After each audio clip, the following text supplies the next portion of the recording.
tentunya Bu keterampilan coaching saya sebagai kepala sekolah dalam coaching guru-guru yang ada di sekolah ini. Bagaimana nantinya saya akan mengamati? Makanya saya rasa Ibu harus pada saat sebentar saya melakukan coaching, saya harap Ibu bisa mengamati saya dalam mengajukan pertanyaan berbobot Bu. Untuk penilaiannya nanti, bagaimana cara kita untuk mengembangkannya? Untuk penilaian, saya harapkan dari apa yang saya lakukan, coaching sebentar bersama guru saya, ada peningkatan Bu, terutama dalam mengajukan pertanyaan berbobot dari apa yang saya sudah dengarkan dari coach saya. Kita lanjutkan untuk sahabat. Terima kasih ya Bu ya. Bu, maaf kalau saya mengganggu aktivitas Ibu. Jika Ibu memiliki waktu luang hari ini, saat ini, bisakah saya meminta Ibu untuk mengcoaching saya? Iya, saya bisa. Ya, alhamdulillah Bu. Nah, kira-kira apa ini tujuan diskusi atau pembicaraan kita pada siang ini, Bu Sandra? Iya, saya ada sedikit mengalami permasalahan Bu dalam menghadapi siswa. Oh, jadi Terutama di kelas 3. Jadi permasalahan dalam menghadapi siswa bisa diceritakan lebih detail lagi Bu, seperti apa permasalahannya? Iya, jadi begini Bu, ada salah satu siswa sudah berapa akhir pekan ini dia selalu datang terlambat, bahkan dia tidak masuk sekolah seperti itu. Nah, setelah saya telusuri dari teman-temannya, katanya sudah berapa hari siswa tersebut memang tidak masuk kelas. Terutama saya juga sebagai wali kelas sudah melihat memang anak tersebut tidak masuk kelas. Kemudian saya datang ke kepala sekolah, mengonsultasikan dengan kepala sekolah. Katanya kepala sekolah juga saya harus memvisit ke rumah siswa tersebut. Seperti itu. Oh, jadi ada sebagian siswa yang tidak hadir di sekolah ya Bu? Iya. Kemudian Ibu sudah konsultasikan juga ke kepala sekolahnya, lakukan home visit. Ibu Sandra sebagai wali kelas, kemudian di kelasnya Ibu Sandra ini ada beberapa siswa yang tidak aktif masuk di sekolah. Iya Bu. Dan tadi Ibu Sandra sudah mengatakan kalau Ibu Sandra sudah melakukan home visit ke siswa tersebut. Iya. Jadi dari apa yang Ibu lakukan tadi, apakah masih ada kendala Bu? Iya, setelah saya melakukan home visit, saya sudah berbicara dengan orang tua. Yang kendala yang saya dapat adalah setelah hasil dari saya home visit, ternyata orang tua siswa cenderung seperti tidak mendukung home visit yang saya lakukan seperti itu. Jadi orang tua tidak mendukung ya Bu pada saat Ibu lakukan supervisi. Iya. Kalau begitu, kira-kira ada alternatif yang lain yang bisa Ibu lakukan agar maksudnya terjadi perubahan dari tadi siswanya yang tidak aktif menjadi aktif datang di sekolah. Iya, ada hal-hal lain yang saya lakukan. Yang pertama adalah saya meminta pendapat dari rekan sejawat seperti itu. Kemudian rekan sejawat sudah memberikan saran, katanya berbicara face to face, mendengarkan dengan penuh rasa begitu, menjalin chemistry dengan orang tua terlebih dahulu. Kemudian kita akan menceritakan perkembangan anaknya di sekolah begitu. Ternyata pas saya sudah melakukan hal tersebut, saya sudah datang kembali lagi ke home visit lagi ke rumah siswa itu. Saya berbicara dengan orang tua. Ternyata siswa sering terlambat itu adalah menonton TV terlalu lama, kemudian bermain game di mobile phone, dan yang membuat dia capek juga. Biasanya orang tua itu mengajak siswa tersebut untuk pergi bekerja bersama orang tua untuk menanam jagung di kebun Bu. Oh, jadi banyak sekali faktor pendukung yang membuat siswanya ini tidak aktif ya Bu ya. Iya. Jadi di sini kan kita akan cari solusi. Nah, kira-kira untuk menghadapi maksudnya berbagai macam jenis permasalahan siswa tadi, di sini posisinya Ibu sebagai wali kelas, rencana apa ke depan yang bisa Ibu lakukan dan terkoordinir dengan baik, terus Ibu lakukan evaluasi bagaimana caranya itu?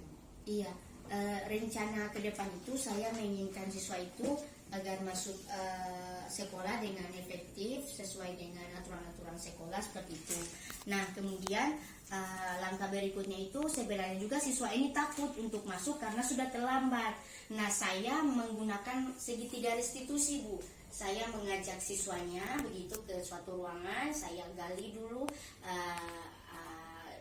masalah tersebut, kemudian saya memberikan motivasi bahwa kesalahan yang dia perbuat tidak masuk kelas ataupun takut itu semua orang juga sudah pernah melakukannya, jadi tidak apa-apa, saya kasih tahu seperti itu, Bu. Kemudian saya menanyakan juga keyakinan kelas apa yang dilanggar jika dia tidak masuk kelas, seperti itu. Begitu. Jadi Ibu sudah melakukan berbagai macam cara di sini ya, Bu, Iya. ya. Jadi semoga itu bisa dilaksanakan dan bisa membuat perubahan, perkembangan baik dari segi karakter maupun keaktifan murid di sekolah. Jadi Bu, kira-kira ini yang akan Ibu implementasikan ke depan itu membutuhkan jangka waktu, Bu, berapa hari atau berapa minggu supaya saya juga sebagai kepala sekolah di sini bisa mengetahui progres atau peningkatan dari apa yang Ibu utarakan tadi. Iya, saya membutuhkan waktu 1 minggu saja, Bu. Maksimalnya, kalau minimalnya itu 4 hari. Saya akan memacu siswa tersebut untuk kembali lagi aktif dalam proses pembelajaran dan tidak merasa takut untuk masuk sekolah jika siswa tersebut terlambat. Bagaimana kita tahu, Bu, progresnya Ibu? Saya sering mungkin memvisit, kemudian saya selalu mengecek kehadiran siswa tersebut, seperti itu. Kalau misalkan memang tidak progres, ya saya akan datang lagi ke rumah siswa. Baik sekali, Bu. Semoga Ibu bisa menerapkan apa yang sudah menjadi rencana Ibu di beberapa minggu ke depan. Ada lagi yang Ibu ingin sampaikan? Iya, kemudian Bu, sebenarnya dari siswa yang tidak masuk itu biasanya saya itu ingin sekali marah begitu, marah ke diri sendiri begitu. Kenapa siswa ini tidak masuk? Karena kan dipikir bahwa ini akan ketinggalan pelajaran kan. Tapi saya menggunakan sosial emosional untuk lebih menenangkan diri saja, seperti itu. Oh iya, Bu, saya paham. Jadi saya harap Ibu bisa merencanakan atau menerapkan apa yang sudah Ibu rencanakan ke depan. Kita ketemu lagi dengan cerita Ibu yang lebih ada peningkatan terhadap apa yang sudah kita diskusi. Terima kasih Bu Masna. Dari hasil supervisi tadi, apa yang Ibu bisa nilai?